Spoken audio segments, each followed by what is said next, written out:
ዝቅተኛ ማንነት ያለው ወንድ በአንድ ጀንበር አትሆንም። የሚሰብርህ አንድ ትልቅ ስህተት አለ። ይልቁንም የትናንሽ ስህተቶች ድምር ነው። ስነ ስርዓትህ እንዲላላ የፈቀድክባቸው፣ ትኩረት የጠፋባቸውና ዓላማ የተዛባባቸው ትናንሽ ቅጽበቶች ናቸው። ነገሩ ያን ያህል ከባድ አይደለም ብለህ ለራስህ የነገርክባቸው፣ ነገር ግን በድንገት ሁሉንም ነገር ከባድ እየሆነ የመጣባቸው ጊዜያት ናቸው። አየህ፣ ዝቅተኛ ማንነት ስለ ደረጃ ወይም ስለ ውጫዊ ገጽታ አይደለም። ይልቁንም ለምቾትህ፣ ለደካማነትህ፣ ለምክንያቶች ስትል ምን ያህል ማንነትህን አሳልፈህ እንደሰጠህ ነው። ከነዚህ ሁኔታዎች መደበቅ አትችልም። ልምዶች ሁልጊዜ ማንነትህን ያጋልጣሉ። ህይወት ከመበላሸቱ በፊት ዝቅተኛ ማንነት ያለው ወንድ እየሆንክ መሆኑን የሚያሳዩ 7 ምልክቶችንና ይህንን የቁልቁለት ጉዞ እንዴት ማቆም እንደምትችል ዛሬ አስተምርሃለሁ። ለሳቢሳ ሚዲያ አዲስ ከሆንክ ሰብስክራይብ አድርግ። እንዲሁም ይሄ ምክር ለሚያስፈልጋቸው ጓደኞችህም ሼር አድርግላቸው። የምክር አገልግሎት የምትፈልጉ ካላችሁ በ0964732036 በቀጥታ መስመርም እንዲሁም ደግሞ በቴሌግራም ማግኘት ትችላላችሁ። አብራችሁን ቆዩ።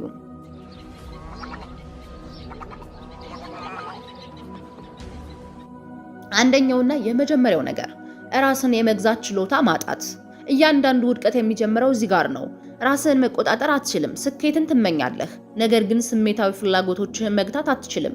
ስለ ትኩረት ታወራለህ፣ ነገር ግን ጉልበትህን ለሚያዳክሙ ትኩረት የሚከፋፍሉ ነገሮችን ትሰጣለህ። ስለ ዓላማ ታወራለህ፣ ነገር ግን ሰዓታትን ተድላ በመከተል ታጠፋለህ። በቁጥጥር ስር እንደሆንክ ለራስህ ትነግራለህ፣ ግን በውስጥህ እንደማይሆን ታውቃለህ። ለረጅም ጊዜ ሰላምህን ለሚሰርቁ ለአጭር ጊዜ ደስታዎች ሱስ ተገዝተሃል። ሁሉም ነገር የሚጀምረው በጥቂቱ ነው። አንዳንድ ጊዜ ብቻ ልይ፣ አንድ ብርጭቆ ብቻ ልጠጣ እያልክ ትናንሽ ምርጫዎች የአኗኗር ዘይቤህ ይሆናሉ። ያ አኗኗር ደግሞ እስር ቤትህ ይሆናል። ከስነ ስርዓት ይልቅ ተድላን በመረጥክ ቁጥር አእምሮህ ለደካማነት እንዲገዛ ታሰለጥነዋለህ። የገዛ ሱስህን እያገለገልክ መንግስትህን ወይም ህይወትህን መገንባት በፍጹም አትችልም። አብዛኞቹ ወንዶች የሚሸነፉት ህይወት ፍትሃዊ ስላልሆነች ሳይሆን ራሳቸውን መግዛት ስላልቻሉ ነው። ከፍተኛ ማንነት ያለው ወንድ ግን ተቃራኒውን ያደርጋል። የሚበላው፣ የሚያየውን፣ የሚዝናናበትን፣ ለነገሮች የሚሰጠውን ምላሽ ይቆጣጠራል። ይህን የሚያደርገው ሰልችቶት ሳይሆን ከተድላ ይልቅ ለሰላም ዋጋ ስለሚሰጥ ነው። ለእያንዳንዱ ፈተና አይ ሲል ለገዛ ኃይሉ አዎ እያለ እንደሆነ ያውቃል። ስለዚህ ራስህን ጠይቅ። ልምዶችን እየተቆጣጠርክ ነው ወይስ ልምዶች እየተቆጣጠሩህ ነው? ራሱን መግዛት የማይችል ወንድ ውሎ አድሮ በዙሪያው ባሉ ነገሮች መገዛቱ አይቀሬ ነው። ሁለተኛው ሁሉንም እንደምታውቅ ማሰብ። ይሄ የእድገት ድምፅ አልባ ገዳይ ነው። ራሱን እንደ ጠቢብ የሚቆጠር ሰው መማር ያቆማል።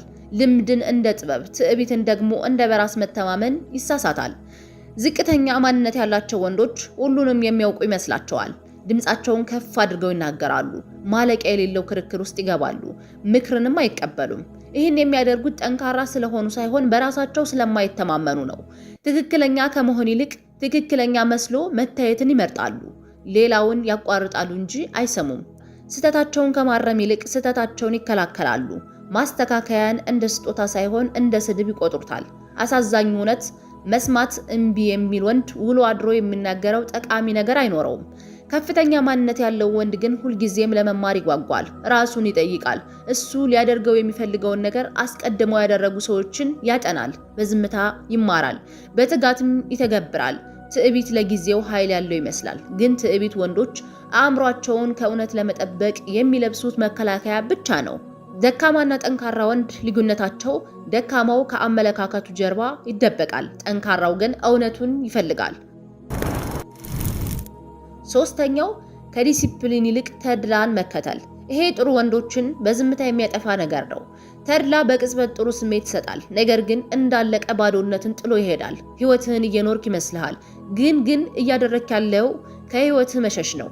ለመርሳት ትጠጣለህ፣ ሰላም ለማግኘት ታጨሳለህ፣ ተፈላጊ እንደሆንክ እንዲሰማህ ሴቶችን ትከተላለህ፣ ትኩረትህን ለመበተን ስልክህ ላይ ትቆያለህ።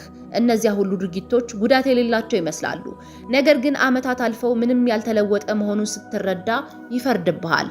ተድላ ቀላል ነው፣ ስነ ስርዓት ግን በጣም ከባድ ነው። ልዩነቱ ግን ተድላ ባለህበት ያቆይሃል፣ ስነ ስርዓት ግን ሁሉንም ነገር ይለውጠዋል።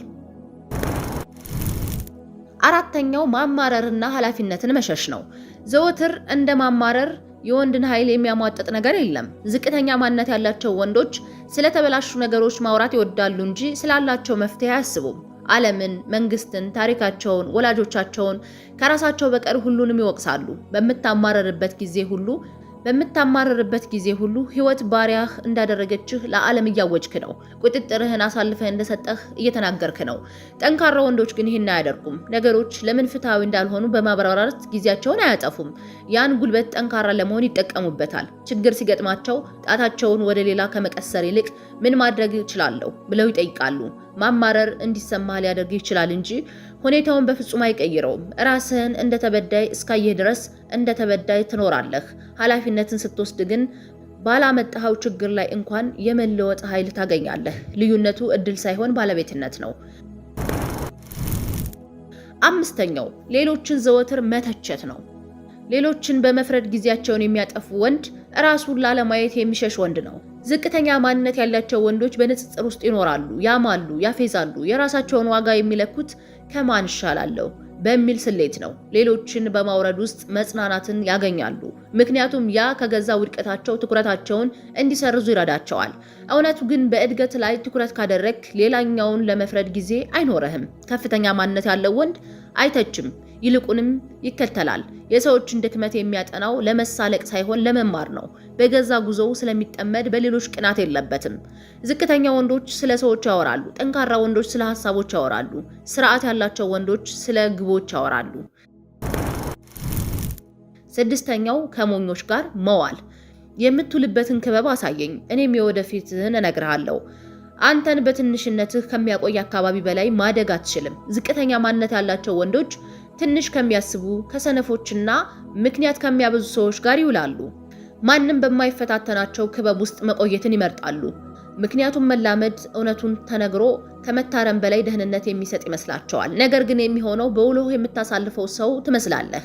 ጓደኞቹ የሚያማርሩ ከሆነ አንተም ማማረር ትጀምራለህ። ጊዜ የሚያጠፉ ከሆነ አንተም ታጠፋለህ። ግብ የሌላቸው ከሆኑ አንተም ግብህን ታጣለህ። ለሚያደናቅፉ ሰዎች ታማኝ በመሆንህ ምክንያት እድገትህ ይቆማል። ከፍተኛ ማንነት ያለው ወንድ ግን ክበቡን በጥንቃቄ ይመርጣል። ከሱ ከሚጠነክሩ ከሚበልጡና ስነ ስርዓት ካላቸው ሰዎች ጋር ይውላል። በምቾት ከሚያቆዩት ይልቅ ሰራተኞቹን ይመርጣል። ብረት ብረትን ይስለዋልና ውሎህ ከጎበዞች ጋር ይሁን። ከዶማዎች ጋር ከዋልክ አንተም ዶማ ሆነህ ትቀራለህ።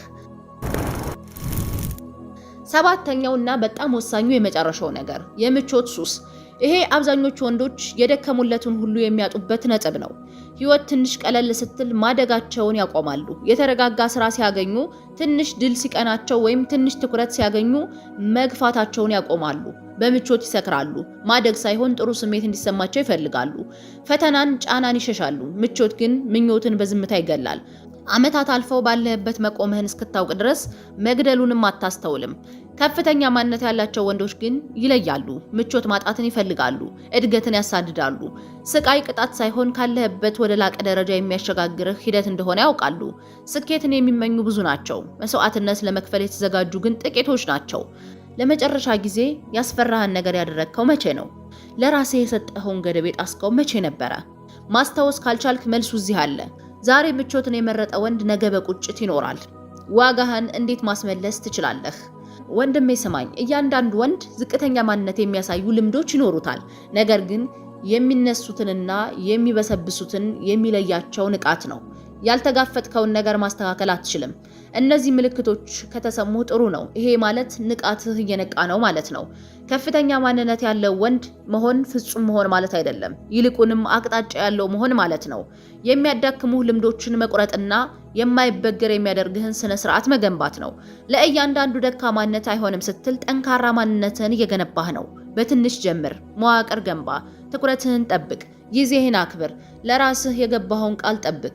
በቀኑ መጨረሻ ዋጋህን በገንዘብ በሴቶች ወይም በደረጃ አይለካም። ይልቁንም በራስ ላይ ባለህ ቁጥጥር ይለካል። ስለዚህ ከዛሬ ጀምሮ መውቀስን አቁም፣ መሸሽን አቁም፣ መጠበቅን አቁም። ያለህ አንድ ህይወት ብቻ ነው። ተራ ሰው ሁኜ አላጠፋሁትም ማለት መቻልህን እርግጠኛ ሆን። ውድ የሳቢሳ ቤተሰቦች የዛሬው ሳቢሳ ፕሮግራም ይህን ይመስላል። ለሳቢሳ ሚዲያ አዲስ ከሆናችሁ ሰብስክራይብ ማድረጋችሁን እንዳትረሱ። ሀሳብ አስተያየታችሁን ኮሜንት ላይ ጻፉልኝ። የምክር አገልግሎት የምትፈልጉ ካላችሁ በ0964 73 20 36 በቀጥታ መስመር በቴሌግራም ማግኘት ትችላላችሁ። መልካም ጊዜ